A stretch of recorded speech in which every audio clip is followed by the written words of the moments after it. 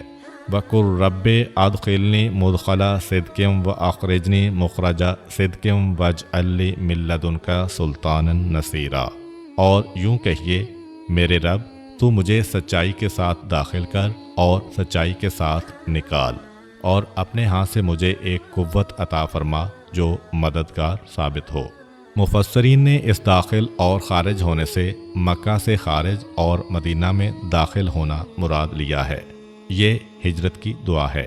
پیغمبر اسلام صلی اللہ علیہ وآلہ وسلم کو معراج میں ہجرت کی دعا دی جا رہی ہے۔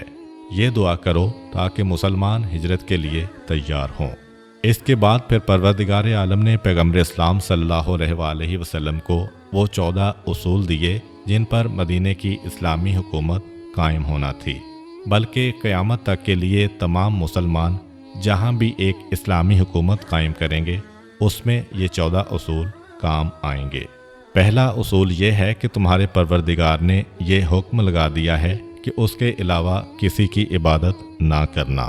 دوسرا اصول وَبِالْوَالِدَيْنِ احسانًا، اور والدین کے اوپر احسان کرنا۔ معراج میں ہی پیغمبر اسلام کو رب ارحمہما کما ربیانی صغیرہ کی دعا سکھائی گئی، یعنی اے میرے پروردگار، میرے والدین پر اس طرح رحمت نازل کر جس طرح انہوں نے بچپن میں مجھے پالا۔ تیسرا اصول، اور اپنے رشتہ داروں کو، معاشرے کے غریب لوگوں کو اور مسافروں کو ان کا حق ادا کرو۔ قرآن نے یہ نہیں کہا ان پر رحم کھاؤ، قرآن نے یہ نہیں کہا ان کو بھیک دو، قرآن نے یہ نہیں کہا کہ ان کو خیرات دو، قرآن نے کیا کہا؟ ان کا حق ان کو ادا کرو۔ اگر کوئی تمہارا رشتہ دار غربت میں ہے تو آپ کے مال میں اس کا حق ہے، اگر کوئی مسافر ہے تو تمہارے مال میں اس کا حق ہے۔ چوتھا اصول، خبردار، فضول کاموں میں اپنا پیسہ خرچ نہ کرنا، فضول خرچی کرنے والے شیطان کے بھائی ہیں۔ اس کے بعد پانچواں اصول آیا، اپنے ہاتھوں کو نہ اتنا کھول دو کہ جو اللہ نے دیا ہے سب بانٹ دیا، اور نہ اپنے ہاتھوں کو اپنی گردن کے ساتھ باندھ کے رکھو، یعنی اسلامی معاشرے میں نہ ضرورت سے زیادہ خرچ یعنی اسراف کی گنجائش ہے اور نہ کنجوسی کی گنجائش ہے۔ چھٹا اصول، خبردار، غربت کے ڈر سے اپنی اولاد کو قتل نہ کرنا، یہ سوچ کر کہ کھلائیں گے کہاں سے، پلائیں گے کہاں سے۔ دیکھیے، قتل کی کئی قسمیں ہیں، گردن مروڑ کر پھینک دینا، زہر دے دینا، قبر میں زندہ دفن کر دینا، پیدا ہونے سے پہلے مار دینا، حمل گرا دینا، یہ ساری چیزیں قتل اولاد میں آ گئیں، جبکہ قرآن کا اعلان کیا ہے، ہم ان کو بھی روزی دینے والے ہیں، ہم تم کو بھی روزی دینے والے ہیں۔ تو تم کیا سمجھ رہے ہو؟ کیا تم اپنی قوت سے پیدا کیا گیا حاصل کر رہے ہو؟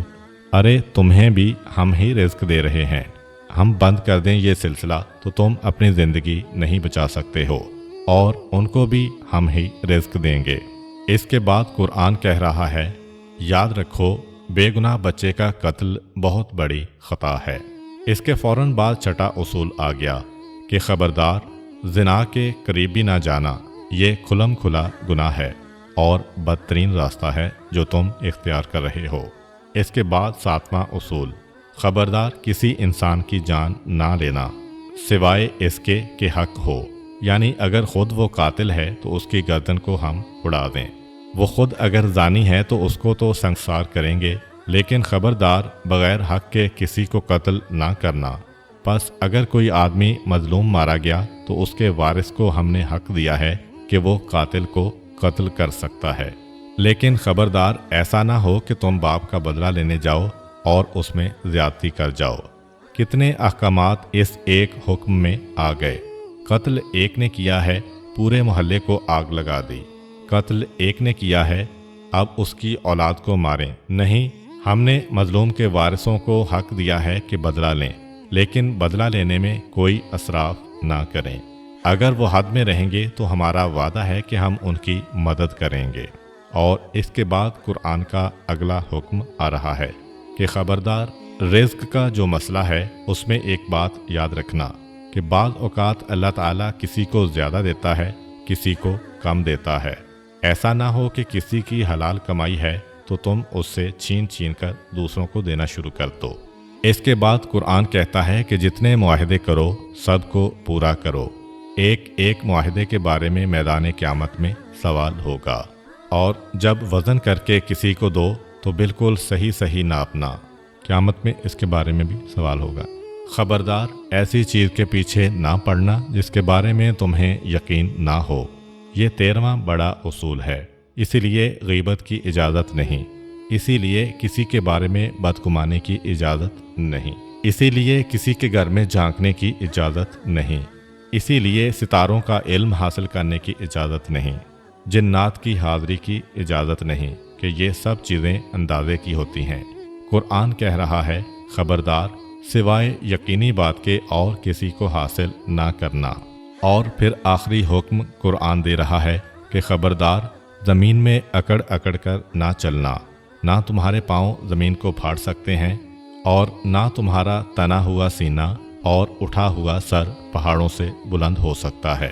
تکبر کے ساتھ نہ چلنا، وہ سارے گناہ جو ایک معاشرے کو تباہ کر سکتے ہیں شب معراج بتا دیے گئے، کیونکہ اب تک مکہ میں مسلمان بیچارے مظلوم ہیں، اب مدینے میں جا کے خود طاقت آنے والی ہے۔ ایسا نہ ہو کہ اب تک مظلومیت کی وجہ سے جو گناہ نہیں ہو رہے تھے، طاقت، پیسہ اور حکومت آ کے گناہ شروع ہو جائیں۔ یہ آخری پیغام دیا، اور اس کے بعد پروردگار عالم نے کہا کہ اے میرے رسول، میں تمہارا پروردگار، تم میرے رسول۔ اس کے بعد اللہ تعالیٰ نے اپنے پیارے حبیب سے کہا، اے میرے حبیب، میں نے تمہارا نام اپنے نام میں سے نکالا ہے، میں پروردگار حمید ہوں، میں نے تمہارا نام محمد اور احمد رکھا ہے۔ اب تم زمین پہ جاؤ، اے ابو القاسم، تمہارا آنا بھی مبارک ہو، تمہارا جانا بھی مبارک ہو۔ اس انداز سے پیغمبر اسلام کو رخصت کیا گیا، اور پیغمبر اسلام نے واپسی کا سفر شروع کیا۔ سدرۃ المنتہا پہ جبریل امین چوکس کھڑے ہیں، پیغمبر اسلام کا انتظار ہو رہا ہے۔ پیغمبر اسلام جب پہنچے سدرۃ المنتہا پر تو پیغمبر اسلام نے کہا کہ سدرۃ المنتہا کے آگے میں نے بہت ساری ایسی چیزیں دیکھیں جن کو بیان کرنے کی اجازت نہیں، جتنی اجازت ہے اتنا میں تم کو بیان کر رہا ہوں۔ لیکن یہ ایک طے شدہ بات ہے کہ پیغمبر اسلام نے اللہ کو نہیں دیکھا، اس لیے کہ پروردگار عالم آنکھوں سے نظر آ ہی نہیں سکتا ہے۔ یہ نور تھا جو سبز پردے میں سوئی کی نوک کے برابر سوراخ سے نکل رہا تھا۔ وہاں نور الہی اور پیغمبر اسلام صلی اللہ علیہ وآلہ وسلم کے درمیان یہ ساری باتیں ہوئیں۔ اور جب سدرۃ المنتہا پہ جبرائیل علیہ السلام نے پوچھا، اللہ کے رسول، آخر میں آپ نے اپنے لیے بھی کچھ مانگا؟ تو کہا کہ ہاں۔ میں نے کہا کہ پروردگارا، تو نے ابراہیم علیہ السلام کو خلیل بنایا، موسیٰ علیہ السلام سے کوہ طور پہ بات کی، ادریس علیہ السلام کو بلند مقام پہ بلند کیا، داؤد علیہ السلام کو زبور عطا کی، سلیمان علیہ السلام کو ایسا ملک دیا کہ جو کسی کو نہ دیا گیا۔ پروردگارا، تو مجھے کیا دے رہا ہے؟ آواز آئی کہ اے میرے حبیب، ابراہیم خلیل بنے تھے، تم میرے حبیب بنے ہو۔ خلیل اس دوست کو کہتے ہیں جس کا مقام نیچے ہو، حبیب اس دوست کو کہتے ہیں جس کا مقام بلند ہو۔ ہم نے ابراہیم کو خلیل بنایا ہے، تمہیں حبیب بنایا ہے۔ موسیٰ علیہ السلام سے کوہ طور پہ بات کی ہے، آپ سے میں نے بساط نور پہ بات کی ہے۔ اور اے میرے حبیب، سلیمان علیہ السلام کو میں نے دنیا کی حکومت عطا کی ہے، آپ کو آخرت کی حکومت دی ہے۔ شفاعت تمہارے ہاتھ میں، جنت تمہارے ہاتھ میں، میدان قیامت تمہارے ہاتھ میں۔ اگر داؤد کو میں نے زبور دی ہے تو تمہیں میں نے قرآن عظیم عطا کیا ہے۔ اور اے میرے حبیب، جو کچھ انبیاء کو ملا ہے اس سب سے بڑھ کر تمہیں ملا ہے۔ جبرائیل علیہ السلام نے کہا، پھر اللہ نے جب آپ کو رخصت کیا تو کیا کہا؟ کہا کہ آخری جملہ یہ تھا کہ اے ابو القاسم انتا ہادیو و انتا مہدیو، اے ابو القاسم تم ہادی ہو، لوگوں کی ہدایت کرو، مہدی ہو یعنی تم خود ہدایت لے چکے ہو اور لوگوں کی ہدایت کرو گے، تمہارا آنا اور جانا مبارک ہو۔ جبرائیل علیہ السلام نے کہا، اللہ کے رسول یہ بتائیے اللہ نے آپ کو آخری وقت میں قاسم کیوں کہا؟ اس سے پہلے تو محمد، اس سے پہلے تو حبیب، اس سے پہلے تو رسول تھا، یہ جاتے جاتے آخری جملہ قاسم کیوں کہا؟ پیغمبر اسلام نے کہا، پروردگار بہتر جانتا ہے۔ ایک دم سے وہی آواز آئی، اے میرے حبیب اس کی بھی مصلحت سن لو۔ قاسم عربی کا لفظ ہے، اس کے معنی ہے تقسیم کرنے والا۔ تم میری رحمت کو تقسیم کرنے والے ہو، اسی لیے میں نے تمہیں ابو القاسم کہا۔ رحمت میری ہوگی، تقسیم تم کرو گے، جسے چاہو گے تم دو گے۔ اور بس پیغمبر اسلام صلی اللہ علیہ وآلہ وسلم اور جبرائیل علیہ السلام کی بات مکمل ہوئی۔ اب واپسی کا سفر شروع ہوا۔ بڑی تیزی کے ساتھ پیغمبر اسلام واپس آ رہے ہیں، یہاں تک کہ مکہ میں پہنچے۔ لیکن یہ ساری گفتگو اور سارے واقعات جو آپ نے اس ویڈیو میں دیکھے، یہ اتنی جلدی مکمل ہوئے کہ جب پیغمبر اسلام چلے، ایک شخص نے دروازے کی کنڈی ہلائی تھی۔ کنڈی ابھی تک ہل رہی ہے۔ ایک آدمی نے لوٹے سے پانی ڈالا تھا، ابھی تک پانی کی دھار کا سلسلہ جاری ہے۔ جس بستر سے رسول اٹھ کے گئے تھے اس کی گرمی ابھی تک باقی ہے، اور پیغمبر اسلام جا کے آ گئے۔ مگر اس دوران حضرت ابو طالب ایک چکر لگا کے گئے ہیں۔ حضرت ابو طالب کی بیٹی حضرت ام ہانی کا گھر ہے۔ حضرت ابو طالب بہت دور رہتے ہیں، مگر حضرت ابو طالب اس دوران چکر لگا کے گئے ہیں، کیونکہ اکثر راتوں کو آ کے دیکھتے ہیں، ارے میرا بھتیجا غائب ہے۔ گھبرا گئے، گھبرا کے محلہ بنی ہاشم میں پہنچے۔ سارے جوانان بنی ہاشم کو تیار کیا، تلواریں لے کے آ جاؤ، اگر میرا بھتیجا نہ ملا تو اللہ صبح جتنے بھی سردار ایک ایک کر کے آئیں گے، حرم میں سب کی گردن اڑا دینا۔ ان سب کو لے کے واپس آئے۔ اتنی دیر میں پیغمبر اسلام آ چکے تھے۔ پیغمبر سے پوچھا، اے میرے بھتیجے کہاں چلے گئے تھے؟ پیغمبر نے ساری کیفیت بتائی، یعنی گویا معراج کی روایت کو سب سے پہلے سننے والے حضرت ابو طالب ہیں۔ ایک دن صبح سویرے جب پیغمبر اسلام مسجد الحرام میں داخل ہوئے تو ابو جہل بھی وہاں بیٹھا تھا۔ اچھا، ابو جہل روزانہ پیغمبر سے پوچھتا تھا، بتاؤ آج تم پر کیا وحی آئی، اور مذاق اڑاتا تھا، لیکن پیغمبر اس کے مذاق کے باوجود اس کو سناتے ضرور تھے۔ آج جب ابو جہل نے رسول کو دیکھا، کہا کہ اے میرے بھتیجے، آج بھی تم نے کوئی جادو کی بات گھڑی ہے؟ آج بھی تم اپنی طرف سے کچھ بنا کے لائے ہو؟ سناؤ تو صحیح۔ پیغمبر اسلام نے کہا، آج تو میں 7 آسمانوں کی سیر کر کے آیا ہوں۔ یہ تو اتنی عجیب بات تھی کہ ابو جہل بھی چکرا کے رہ گیا۔ ایک مرتبہ بآواز بلند اپنے غلاموں سے کہا، دوڑو، سارے سرداران مکہ کو جمع کرو، آج تو میرا بھتیجا ایک ایسی بات کہہ رہا ہے کہ جو اس کے ماننے والے ہیں وہ سب اس کو چھوڑ دیں گے۔ اس سے زیادہ بیوقوفانہ بات کیا ہے؟ اور ادھر جب سب لوگ جمع ہو گئے، ابو جہل نے کہا کہ ہاں اے میرے بھتیجے، پھر سے سناؤ تم کیا کہہ رہے تھے؟ پیغمبر اسلام نے کہا، ہاں کل رات کو میں بیت المقدس گیا، وہاں سے پہلے آسمان، وہاں سے سارے آسمان، ساری کیفیت سنائی۔ ابو جہل کہا مار کے ہنسا اور کہا، سنو تو صحیح میرے بھتیجے کی بہکی بہکی باتیں۔ اس کے جنون میں اب کوئی شک رہ گیا ہے؟ معاذ اللہ۔ مگر اتنی دیر میں ایک شخص کھڑا ہوا، اس نے کہا کہ اے محمد، تمہارا دعویٰ ہے کہ تم بیت المقدس ہو کے آئے ہو، کیونکہ اس سے پہلے پیغمبر بیت المقدس کبھی نہیں گئے۔ شام تجارت کے لیے گئے تھے لیکن بیت المقدس نہیں گئے۔ پیغمبر اسلام نے کہا ہاں میرا دعویٰ ہے۔ کہا اچھا، ہم میں سے بہت سے بیت المقدس ہو کے آئے ہیں، ہم تم سے سوال کریں گے، بتاؤ۔ پیغمبر نے کہا پوچھو، اور عین اس وقت سارے پردے درمیان سے ہٹے۔ پیغمبر اسلام براہ راست بیت المقدس کو دیکھ رہے ہیں۔ لوگ سوال کرتے ہیں اس مسجد کے کتنے دروازے ہیں؟ پیغمبر نے بتایا۔ کتنی قندیلیں لٹک رہی ہیں؟ پیغمبر اسلام نے بتایا۔ اس میں کتنے پتھر لگے ہیں؟ پیغمبر اسلام نے بتایا۔ کتنی محرابیں ہیں؟ پیغمبر اسلام نے بتایا۔ یعنی بالکل آنکھوں کے سامنے ہے بیت المقدس۔ سوال کرنے والے سوال کر رہے ہیں، پیغمبر ایک ایک چیز کا جواب دے رہے ہیں۔ اب تو یہ لوگ چکرائے۔ کہا 10 15 دفعہ ہم ہو کے آئے ہیں، اتنی تفصیل تو ہم کو بھی یاد نہیں، وہ تمہیں کیسے یاد ہے؟ اب ہر ایک حیران، ہر ایک پریشان۔ پیغمبر اسلام نے کہا سنو، 2 نشانیاں اور سنو۔ جب میں واپس آ رہا تھا تو ایک قافلہ مکے کی طرف آ رہا تھا۔ رات کو وہ سوئے تھے، انہوں نے ایک چھوٹے سے مٹکے میں پانی بھر کے رکھا تھا۔ عرب میں ایک قاعدہ ہے کہ لوگ اپنے قافلے کے باہر کچھ پانی رکھ دیتے ہیں سبیل کے طور پر۔ میں نے اس میں سے ایک مٹکے کا پانی پیا اور پھر اس مٹکے کے پانی کو انڈیل کر اس کو الٹا کر دیا۔ پیغمبر اسلام ہر انسان کے مال پر اختیار رکھتے ہیں۔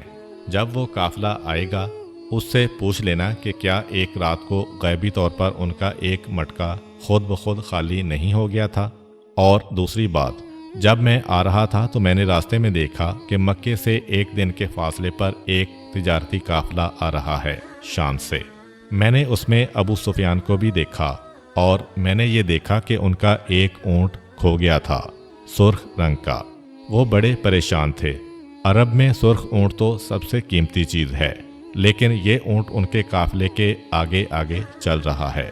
ان کو نہیں پتا جب مکے میں داخل ہوں گے پہلے وہ اونٹ آئے گا پھر وہ قافلہ آئے گا۔ یہ میں اپنی آنکھوں سے دیکھ کے آ رہا ہوں۔ وہ بیچارے بہت پریشان ہیں۔ اب تو سب لوگوں نے کہا، ابو جہل تو ایک طرف، باقی لوگوں نے کہا اس کی بات معقول ہے، کیونکہ اس نے جو کچھ بیت المقدس کا بتایا وہ سب صحیح ہے۔ یہ 2 نشانیاں اور دے دیں۔ اگلے دن ابو سفیان کا قافلہ داخل ہوا۔ لوگوں نے پوچھا بھئی 1 دن پہلے کیا تمہارا ایک اونٹ کھو گیا تھا؟ حیران ہو کر کہا تمہیں کیسے پتا چلا؟ واقعاً سرخ رنگ کا ایک اونٹ کھو گیا تھا، بالکل مکے کے قریب پتا چلا، وہ تو ہمارے قافلے کے آگے آگے چل رہا ہے۔ لوگوں نے کہا یہ ایک اور نشانی پوری ہوئی۔ چند دنوں کے بعد ایک قبیلہ مکے میں داخل ہوا۔ لوگوں نے پوچھا کہ کیا فلاں دن جب تم رات کو سو گئے تھے تمہارا ایک مٹکا خود بخود خالی ہو کے الٹا رکھا ہوا تھا؟ کہا کہ ہاں، ہم بھی حیران تھے کہ کون سا جن یا فرشتہ آ گیا کہ جس نے ہمارا پانی بہا دیا ہے۔ اب تو جن لوگوں کو یقین کرنا تھا، ایک بڑی تعداد میں انہوں نے کہا کہ ہم اس کی رسالت کو نہ مانیں، مگر یہ 3 باتیں انہوں نے ایسی بتائیں کہ ہم ماننے کو تیار ہیں۔ بہرحال جن کی قسمت میں ایمان نہیں تھا وہ پھر بھی اپنی ہر درمی پر ڈٹے رہے اور رسول کریم صلی اللہ علیہ وآلہ وسلم کے اس عظیم معجزہ کو تسلیم نہ کیا۔ امام زین العابدین علیہ السلام فرماتے ہیں کہ اے ہمارے ماننے والوں، کبھی دنیا والوں پہ توجہ نہ دینا، اس لیے کہ دنیا والوں کا کام ہے مذاق اڑانا۔ اب میرے جد کو دیکھو، جب میرے جد معراج پر گئے تھے تو مکے کے کافر مذاق اڑا رہے تھے۔ لو سنو، راتوں رات شام جا کے آ گئے، اور جب میرے جد نے مکے سے مدینے ہجرت کی اور مکے سے مدینے 8 دن میں پہنچے تو یہی لوگ مذاق اڑانے لگے کہ لو، یہ تو اپنے آپ کو رسول کہتا ہے، رسول کے پاس تو غیبی طاقت ہوتی ہے، وہ تو 1 دن میں مکے سے مدینے ہو آئے گا، اس کو 8 دن کیسے لگے؟ جب پیغمبر 1 دن میں سفر کر کے آئے تو انہوں نے مذاق اڑایا، جب پیغمبر اسلام نے 8 دن میں سفر کیا تو انہوں نے مذاق اڑایا۔ تو خبردار اے ہمارے ماننے والوں،